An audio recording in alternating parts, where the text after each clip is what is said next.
वैसे जी अब मैं आ रहा हूं एक रैपिड फायर राउंड पर। आप सभी लोग जरा ध्यान से सुनिएगा।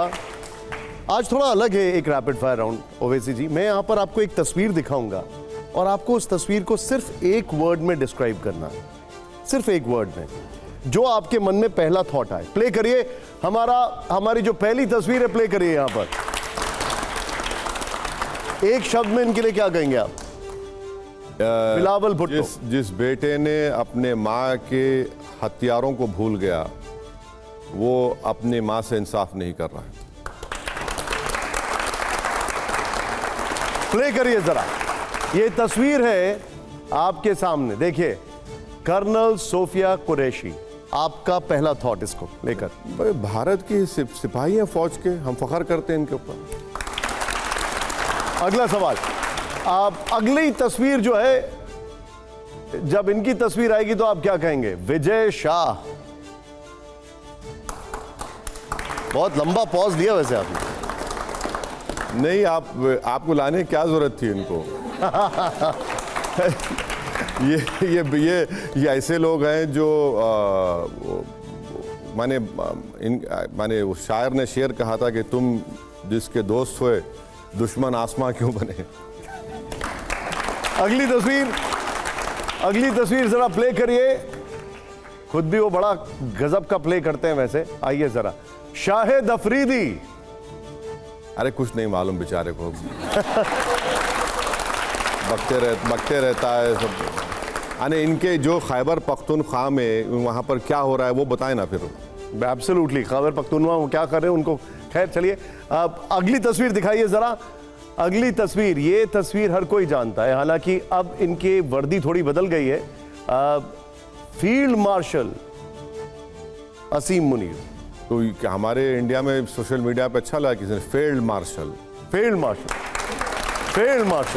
उनको अब आइंदा से उनको ये कोशिश करनी चाहिए कि बजाय भारत में तंग करने के, प्रोग्राम्स बनाने के, टेररिस्ट को भिजाने के, वो कम से कम पेंटिंग्स अच्छे बना के रख लें।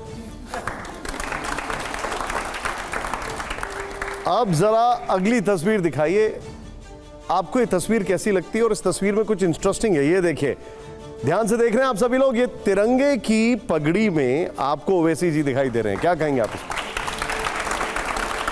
नहीं, कुछ नहीं है, नॉर्मल है। और क्या है, तिरंगा मेरे देश का नेशनल फ्लैग है, तो उसमें कोई बड़ी बात नहीं है। आप देखिए, इससे नार्सिज्म बढ़ता है। अब आप बोल रहे मेरी फोटो को देखकर बोलो। अरे शायद मेरी बीवी देख के खुश हो जाएगी, और मुझे क्या कर रहा है? वो वैसे खुश हुई आपकी इस तस्वीर को देखकर? नहीं, अब वो आप क्यों घर की बातें हैं। वैसे आपके ऊपर इतने मीम बन रहे हैं, वो तो देखे ही होंगे उन्होंने, घर में देखते ही होंगे वो लोग। जी। चलिए, कोई चीज़ छुपी हुई नहीं होती। चलिए, अब ओवैसी साहब, लोगों को हैरानी आपकी राष्ट्रवादी बातों से नहीं हुई। हैरानी ये हुई कि ओवैसी साहब बिहार में एक सीट पर हिंदू उम्मीदवार को टिकट दे देते हैं। रैली में टोपी की जगह, जो भी हमने आपको दिखाया, तिरंगे वाली पगड़ी पहन लेते हैं। हजारों की भीड़ में पाकिस्तान मुर्दाबाद का नारा लगाते हैं। लोग समझ नहीं पाए कि ये बिहार चुनाव की कोई रणनीति है, वाकई ओवैसी साहब का हृदय परिवर्तन हो गया। एक बार देख लेते हैं, वैसे एक बार देख भी लेते हैं। प्ले करिए जरा। हमारे साथ नारा लगाइए, पाकिस्तान मुर्दाबाद, पाकिस्तान मुर्दाबाद, भारत जिंदाबाद। हमारे साथ नारा लगाइए, पाकिस्तान मुर्दाबाद।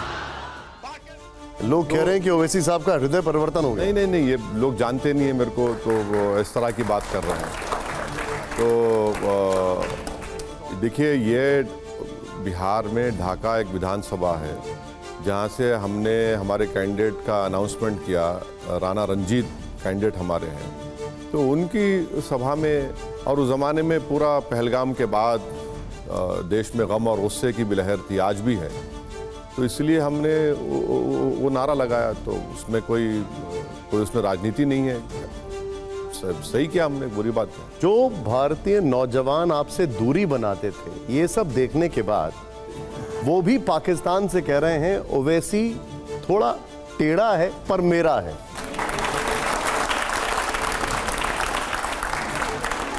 नहीं, देखिए, अगर उनको टेढ़ा है लगता हूँ मैं तो टेढ़ा हूँ, तो मैं सीधा होने की कोशिश नहीं करूँगा। अब जहाँ तक भारत की सालमियत का मसला है, टेररिज्म का मसला है, तो उसमें तो हम तमाम एक हैं, चाहे हम किसी पार्टी के हों, और यही हमारी सोच यही है। ओवैसी साहब, आपको शायद पता है या नहीं, लेकिन इस वक्त आप पाकिस्तान के दुश्मन नंबर 1 हैं। चाहे वहाँ के नेता हों, मौलाना हो, दिन रात वो आपके बारे में जहर उगल रहे हैं। नहीं तो अच्छा है ना, तो कम से कम उनको मुझसे नफरत करने की बुनियाद पर उनको इस्लाम थोड़ा समझ में आ जाएगा इंशाल्लाह, तो बहुत अच्छी बात है। वैसे आप उनको क्या समझाना चाहते हैं इस्लाम के लिहाज से? अगर देखिए, आप नहीं समझा सकते उन लोगों को। जो पाकिस्तान की मिलिट्री है, जो उनका डीप स्टेट है, जो उनका ISI है, आप जितना भी करना है कर लीजिए, वो हमेशा भारत को तकलीफ पहुंचाने के मंसूबे बनाएंगे। ये बात दिमाग में हमको रखनी चाहिए। ये कभी, अभी जो अपने ही देश में, पूरी विश्व में 2 कंट्रीज में एक किस्म का पोलियो होता है, एक पाकिस्तान में, अफगानिस्तान में।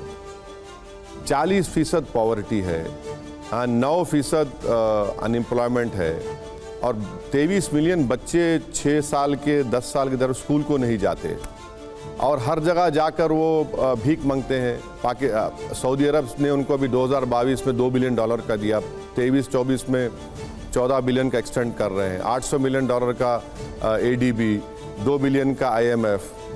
तो हर जगह जाकर ये लोग बोलते हैं कि बाबा झोली भर दे,